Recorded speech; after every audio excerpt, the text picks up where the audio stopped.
Welcome into Deseret News Rewind, our award nominations video, as always presented by Heidemann Associates, brought to you by the Utah Army National Guard, and outfitted by Black Clover. And as always, if you have any holiday needs coming up, gifts, you're not quite certain what to give that family member or loved one, check out blackcloverusa.com, a full lineup of men's and women's gear. Use the promo code DNR20 to get 20% off your order from blackcloverusa.com.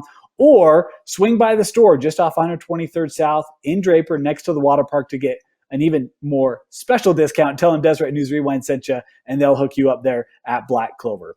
Well, Dane Stewart here to present our award nominations, and obviously missing Dusty Litster, the Litster family, going through challenging times. It's been a tough holiday season already in 2020, and we here at Deseret News Rewind want to offer our condolences and sympathies. Dusty, your family, please know that you're in our thoughts and our prayers, and we're missing you, and look forward to having you back here on Deseret News Rewind.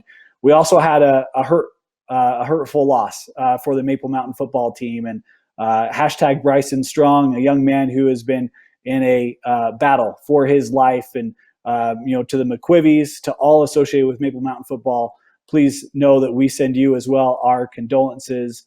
And just a terrible tragedy loss of a young man who made an impact for so many people, and was just really saddened to see the loss of a young man's life. He had such a bright future ahead of him. Maple Mountain, please know we here at Deseret News Rewind, you are in our thoughts and our prayers, and we wish you the best. The number 15 and hashtag Bryson Strong will live forever here in our hearts here at Deseret News Rewind.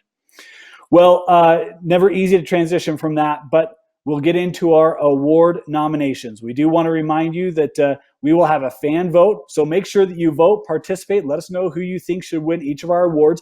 That fan vote is a component, not the overall indicator, but a component of a tally that we will put together at the end of this, but it is a key piece. So make sure that you leave your vote, and if there are candidates that we miss, feel free to comment, and we will take those into account. But without any further ado, let's get into our most outstanding player for Deseret News Rewind. And we start things off with the 6A state champion Corner Canyon Chargers and their senior quarterback, Jackson Dart.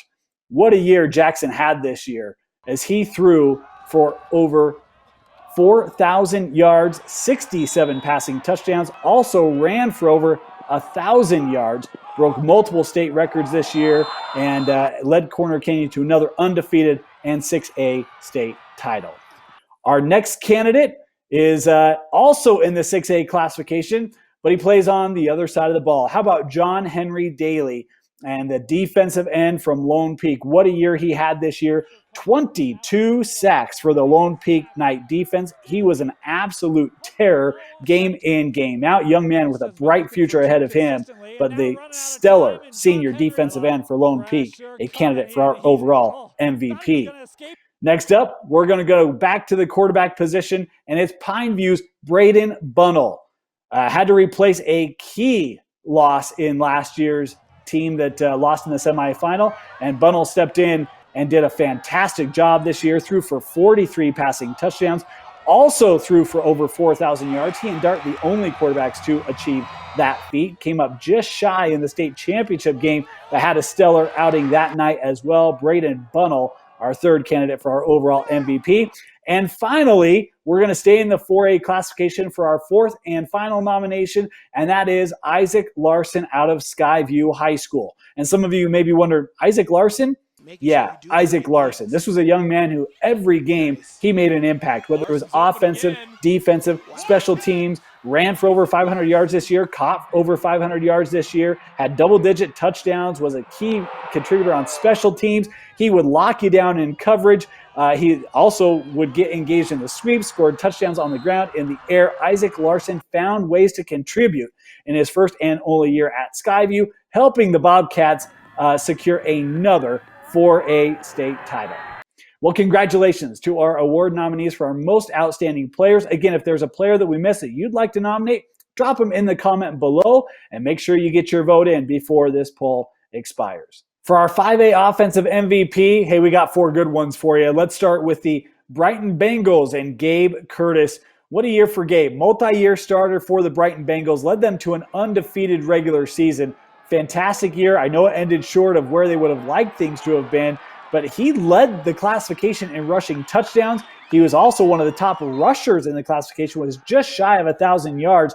And by the way, he was also one of the top passers, threw for 21 touchdowns on the year. And Gabe also threw for over 1,500 yards. Versatile player, led Brighton back. Hey, Brighton is back. And it feels so good to say that. And that's due in large part to Gabe Curtis and the years that he has had there. But 2020 was a special year for Gabe and draws him consideration for our 5A offensive MVP. Our next candidate, how about Braxton Bowling? And this was a young man who broke all sorts of school records at Skyline. Over almost 3,000 yards passing this year at Skyline. Also threw for 40 touchdowns to lead the way in 5A. He brought Skyline back to things that they haven't done since the 90s. 7-0 start this year for Skyline. Took them back to the playoffs. And, I mean, you think about this, the pressure. Roger DuPay Stadium being rebuilt. They had never lost a home game. They had a home game there. Took care of business in that one. Congratulations, Braxton Bowling. We see his career come to a close at Skyline, but he left his mark on this program not only in 2020, but in the record books as well.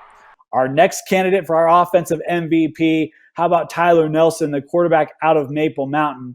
This Maple Mountain team, boy, had to deal with so much adversity this year, and Tyler Nelson rose above all of that and really helped to champion this team to a fantastic year. You look at what he was able to do, over 2,200 yards passing in that Maple Mountain offense, 28 passing touchdowns as well. Look, he had a lot of options, but this was a multi-year starter for Maple Mountain. There was a lot of expectations placed on the Eagles before the season started. Tyler Nelson really took that and helped to lead Maple Mountain to compete and win a co-region championship in one of the toughest classifications in 5A in Region 8. Congratulations to Tyler Nelson. Our final candidate out of the state champion Orem Tigers is Joe Smith. You want to talk about versatility. Young man who will beat you out of the backfield, but they'll also engage him in the passing game. The semifinal had over 270 all-purpose yards. Was an absolute beast to try to deal with. He was critical for this offense, and we talk about Orem. They missed some games mid-year.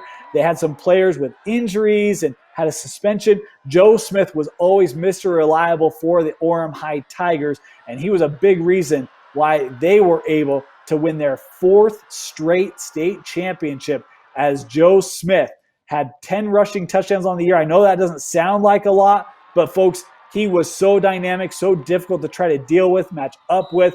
His versatility, his athleticism, and the dynamic that he brought to the offensive side is why he is our fourth and final candidate for our 5A offensive MVP.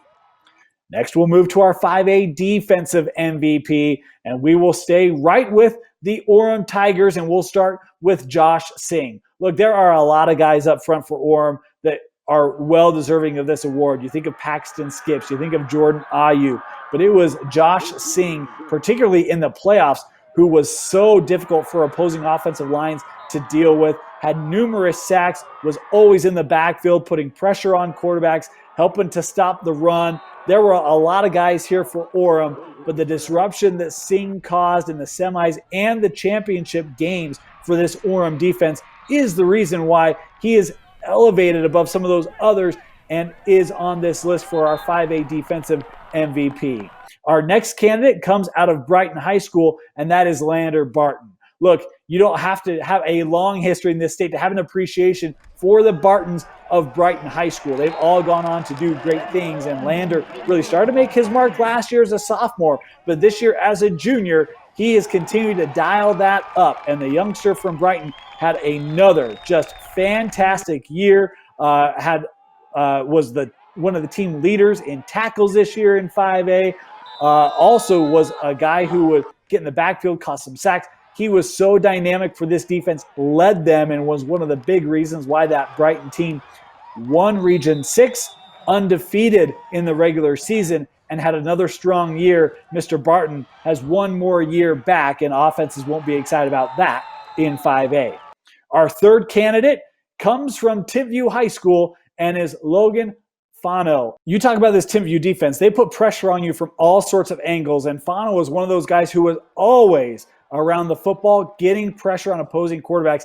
He led 5A in sacks this year, and he was one who would roam and absolutely shut down running games and was a key contributor on this Timpview defense, who just continues to do what we've expected from Timpview defenses, and that is lock down opposing offenses. Bit of an up and down year for this Timpview squad this year, but Logan Fino was as consistent as they came and was a key contributor on that defense for Timpview High School. Our fourth and final candidate for our 5A defensive MVP also comes from Timpview High School, and it's Raider DeMooney. This young man, what a roamer he was in that secondary, was one of the leaders in interceptions in 5A, and he was a young man that you always had to account for. You think back to the semifinal, had the strip, the scoop and score, had a couple of interceptions in the semis and the championships combined. Raider DeMooney always had to account for where he was on the field. He could absolutely lock you down in that passing game. Congratulations to all four of our candidates for our 5A defensive MVP. We'll move on now to our 5A Unheralded Players of the Year. And just to remind you, these are our players that either didn't get talked about a lot or were just outside of our offensive and defensive MVP award nominations. We will start from Bountiful High School and Brooks Cornelius. Young man who really burst onto the scene second half of the year. So many different ways they could engage Brooks in this offense. And you think about this Bountiful team, felt like it took them a little bit to get comfortable and get moving. But once they did, boy, Cornelius and company did not lose any ground, and they were a tough out each and every week. Cornelius had that big playability, could absolutely flip the field and put up points on the board. Brooks Cornelius, a young man who had a fantastic year in 2020. Next up, how about the quarterback from Wasatch and Darius Edwards? First year starting for the Wasps and Darius, and he did things this year that we are not accustomed to seeing from Wasatch quarterbacks. Threw 7 touchdowns in a game. I mean, he made this Wasatch an air attack offense, something we haven't seen out of Wasatch in recent years. And how about this? The first ever Region 8 champions. Wasatch Wasps, co-champions with Maple Mountain, but this was a team that we did not have on our radar as competing for a region championship. Thought they were going to be just outside that top notch. They proved us wrong. Congratulations to Darius Edwards for his nomination, 5A Unheralded Player of the Year award. Our next candidate, how about from another region champion, and this is out of Region 5, the Bonneville Lakers and their quarterback, Cayman Best. What a year for Best it was. We had expectations for Bonneville this year. Thought that they would be able to compete for a region championship. The key word there was compete, not go and win it outright. But Cayman Best did his best to do just that, was a top 5 quarterback in the classification in terms of passing touchdowns. And look, they had a key loss, a key injury in their downfield attack game, and Best did his best to just work right through it. This offense didn't miss a beat despite having a real key contributor miss the last couple weeks of the year. Had over 2,400 yards passing this year for the Bonneville offense, and Bonneville winning a outright region championship for the first time in a long time, thanks to Cayman Best. Our fourth candidate is the wide receiver out of Alta High School, DeAndre Randolph. And this young man, you want to talk about definition of a matchup problem, it is DeAndre Randolph. Made probably the catch of the year in the opening weeks of the season. And DeAndre, every night you knew he had the opportunity to make that kind of a game-changing play.